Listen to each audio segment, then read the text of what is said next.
Sunday, it's Your Vote Counts. I'm Scott Mitchell, and this is Representative Chris Kannady. Good to have you, sir. Great to be here. I have to shake hands with you, by the way. It'll be back favoritism. Representative Dunnington, Special House Committee, which is meeting to look into the health department scandal.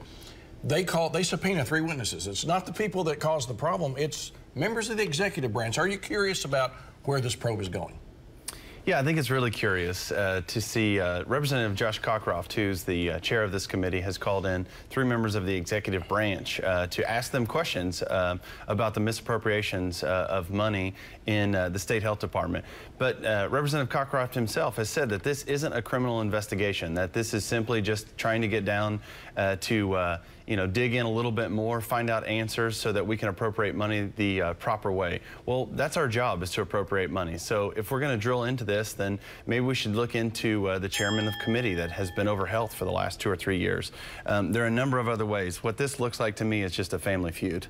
Okay, and it should be noted that there are press reports this week that there actually is a grand jury investigating things that happened over there, but that's another story for another time.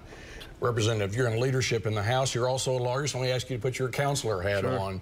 This issue, bringing forth the folks from the executive branch, they're running things over there now, okay? Mr. Dorflinger is now in charge of the Department of Health. Your comment is where this might be going.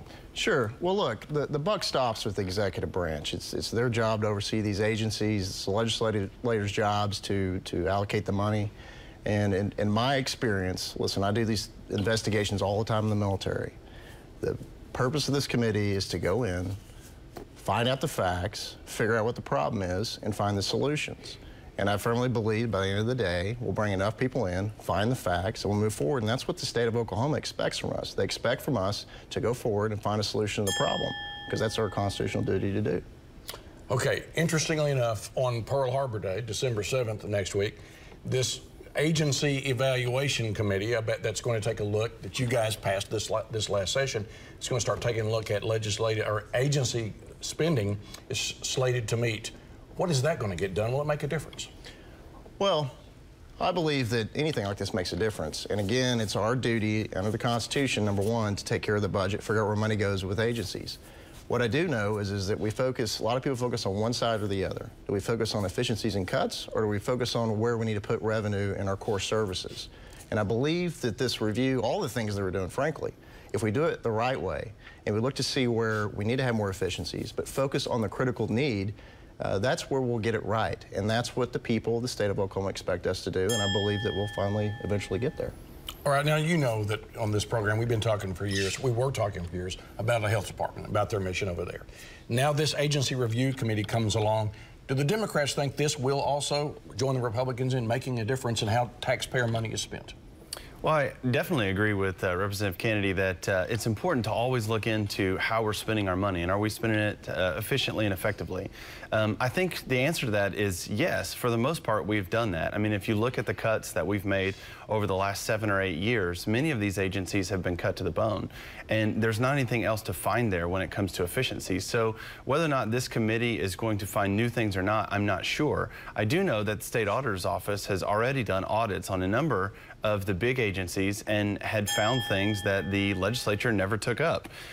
It's, should be mentioned as well that the State Auditor's Office has been cut, almost as much as 40%. So if we're really concerned about doing audits and finding efficiencies, maybe we shouldn't be making those kinds of cuts to the agency that's jobs to do that.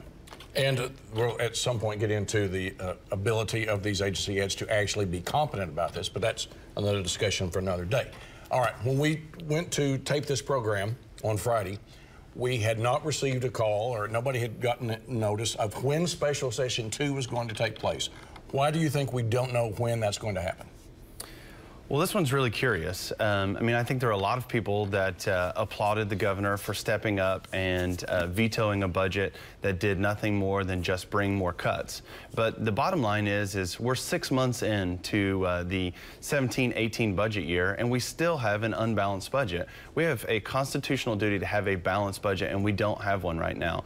So what the governor is waiting on right now, I'm not sure, but it's time for us to be back to work, make sure that we pass a balanced budget and do our job as legislature.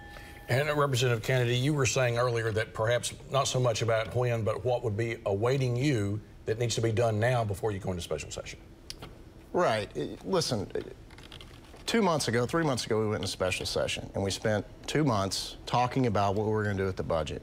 What needs to happen, and what I think is happening now, is we sit around the table and we figure out what the plan is. And we need a plan. It is our duty to figure that out. We need to sit around the table as statesmen, make determinations of what needs to happen, and then go in the special session, make the changes we need to make, see if we can find revenue, find the efficiencies, and move forward.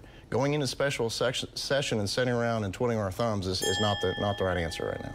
All right, so as we head into December, we know that the funding that was provided for these key agencies, the safety net, is only going to go into early spring. We understand there's still a lot of woe and want out there on these agencies. As we go into the holidays, what is your advice for Oklahomans as we look forward to a special session, regular session, tough winter? Well, I think twofold. Number one, stay politically engaged. We just went through a heated Senate race in South Oklahoma City. My good friend Senator Paul Rosito won that race because he engaged the electorate. We need to engage, and they do as well, so we know what's going on. But we also need to focus on the holiday and what's happening in our state. Focus on charities you care about. I care about kids. My wife works at Children's Hospital. I'm a Marine by trade. Toys for Tots is important to me. There's an organization called Cabot Kids that takes care of kids that have diseases and are terminal, and it's a great organization. I think that the people of Oklahoma want to look forward and take care of each other. Absolutely. Representative Dunnington? Yeah, I would again agree with Representative Kannady that I was perusing through Twitter the other day and saw someone make a comment about, you know, if you don't like what's going on in your state government right now, to not only be engaged, but find another way that you can participate and be involved. And I think one of those ways is through your local charities. So this morning I'd like to, you know, just give a nod to a local charity in House District 88, 612, run by Amy Young, a great organization that brings in families and kids and helps them learn about art, sustainable living, community garden. They're doing a wonderful job, and it's organizations like that that I think we can take hope in this holiday season. Good morning, Amy Young, one of the greatest of all time. Thanks for watching. See this again at news9.com/yourvotecounts.